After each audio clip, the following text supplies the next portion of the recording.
বেনের মেয়ে উপন্যাস এর রচয়িতা কে? হরপ্রসাদ শাস্ত্রী। কোন বিদেশির নাট্যচর্চায় বাংলা নাটকের সূত্রপাত হয়? হেরাসিম লেবেকেভ। সর্বাপেক্ষা প্রাচীনতম মঙ্গলকাব্য ধারা কোনটি? মনসামঙ্গল। চণ্ডীমঙ্গল কাব্যের আদি কবির নাম কি? মানিক দত্ত।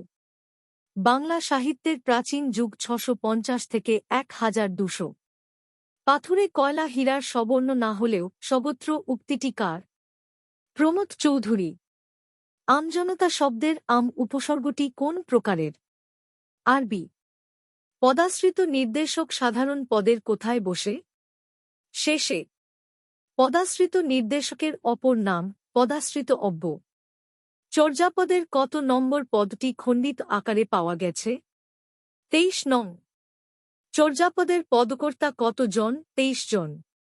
বাংলা সাহিত্যের অন্ধকার যুগের মেয়াদকাল ১২০১ থেকে ১৩৫০। বাংলা একাডেমির মাসিক পত্রিকার নাম কি? লেখা।